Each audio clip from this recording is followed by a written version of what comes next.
John, we're going to have a look, first of all, Ballygunner, Loughmore, Castleiney.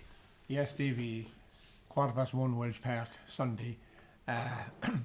Loughmore back again in the championship there after a couple of years absent there, taking on Ballygunner, who are, I suppose, trying for an unprecedented 4 in a row in Munster. Ballygunner had, the better of Doon there a couple of weeks ago in a quarter final, and I suppose it was their first game in a long time, having completed the Waterford Championship there about 2 months ago. So look at, it's going to be, I think, going to be a huge game on Sunday. Very open, I think, even though Ballygunner are odds-on favourites with the bookies. I think they're, really impossible nearly to get a bet on them if you're a betting man. But is that justifiably so? It's probably, you see, based on, the money that's put on Ballygunner. That's how the odds are set, you know what I mean? So obviously there are people fancy Ballygunner down there, and they are the team to beat, and they haven't been beaten since what was it? Borrisoleigh beat them in the 2019 final by a point. Was it 112 to 111 or something? Now there was no final, or there was no competition the next year because of COVID, and since that Ballygunner still are unbeaten, Stevie. Michael, in relation to Loughmore, Castleiney, what chance genuinely are you giving them? I think Loughmore have a great chance, Stevie.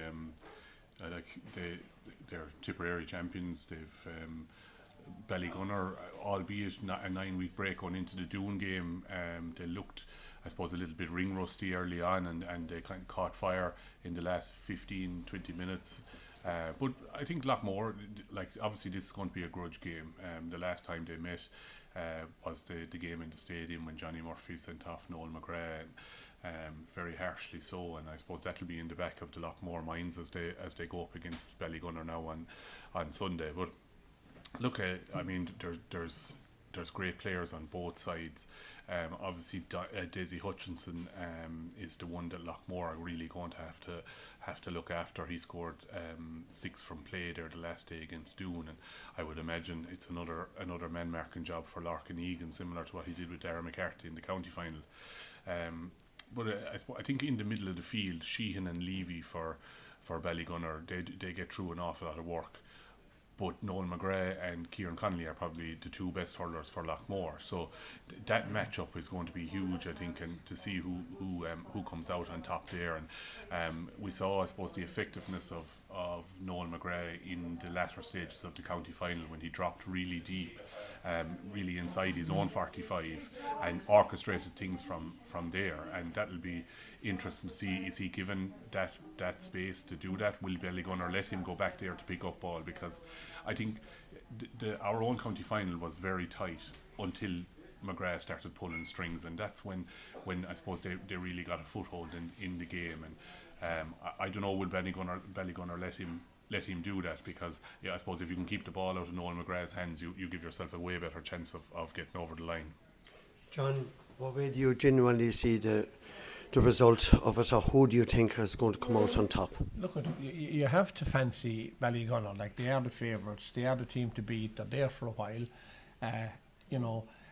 but go back to Loughmore there, you have Noel McGrath in the middle of the field there, and if he can get his game together and supply enough ball into the forward, John has been on fire in the Tip Championship, but there are other Loughmore players. They're more of a balanced team than probably Ballygunner now have a few, lads, especially in the forwards that didn't shine against Doon, but you have to take Hutchinson. But if you take Hutchinson out of it now, he did have a quiet first half.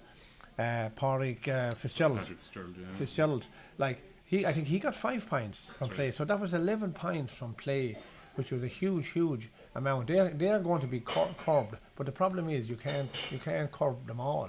But at least if you can curb the influence of Daisy Hutchinson, because as a club player he is very, very much on top of his game. And Mike said there about the middle of the field there, that Levy fella, he does an awful lot of work there, an awful lot of work, that sort of a lot of unseen work as well. So that's going to be very, very interesting. Now I suppose, look at how will Loughmore face up to this? Like, you know, the last time they met, we know what happened. There wasn't much in it in the finish, but Loughmore felt, I suppose, and rightly so, that they were hard done by that day. And you know, but they're getting a chance now to come back and right what they might think was a wrong, you know. But they're certainly going to be up against it. But you know, you never know. Down in, I know it's in Welsh Park and all, but I don't think that will make much of a difference where the game is played, like, because Ballygunner, you know, they like the open grounds as well, the open pitch as well. Like, so if there was in Thurles, they would probably be up for it as well, you know. So I don't think that the venue is going to make much of a difference.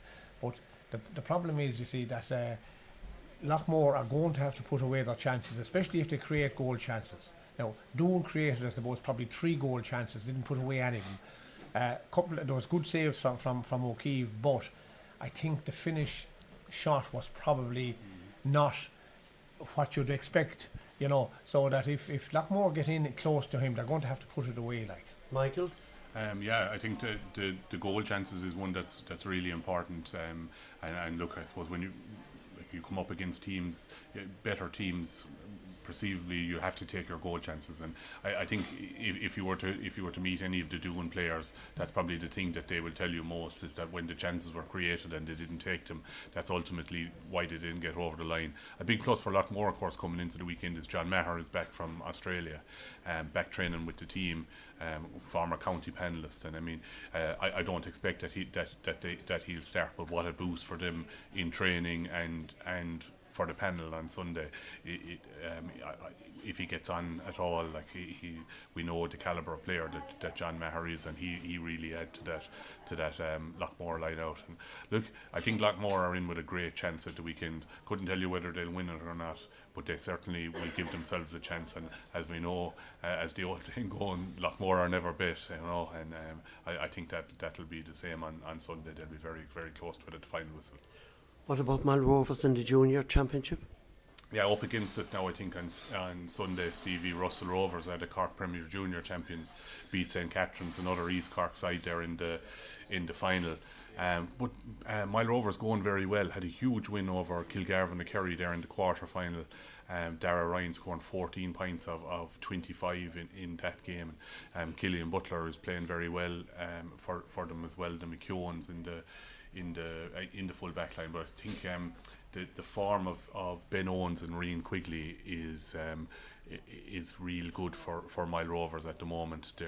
They're getting on top in all games. They're making things happen, and it's a real plus. The full forward line for Russell Rovers seems to be where the danger is.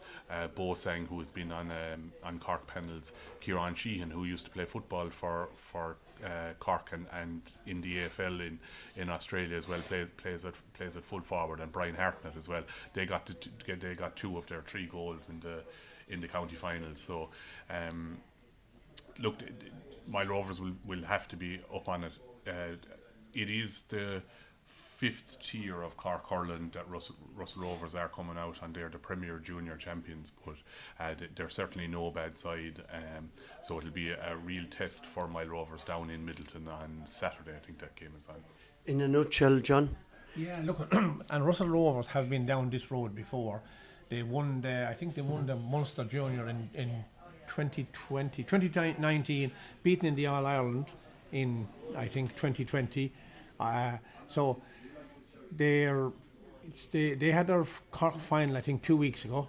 The 3rd of November, yeah. 3rd of November. Whereas when Mal Rovers played the Kerry crowd there a couple of weeks ago, they hadn't played a game since the end of July, so they were probably a bit ring rusty, the Kerry crowd, because you know they weren't they're not a football outfit down there. So it'll be a different ball game going in for Mal Rovers against Russell Rovers on Saturday down in Middleton. But look at they have their own stars. Dara Ryan was mentioned there, but Owens, Quigley, all these guys there, there's probably 7 or 8 of them play football with Mal Rovers. Plus they're also going well in the south at the moment in the under 21 B. So there a lot of them, they're playing hurling at the moment. Look, they'll be up again it, but and I suppose really I sort of fancy Russell Rovers, you know, to pip them. Okay, gentlemen, thank you very much indeed, both of you. That's Michael McCarthy and John O'Shea, who are here in TG Ryan's in Cashel.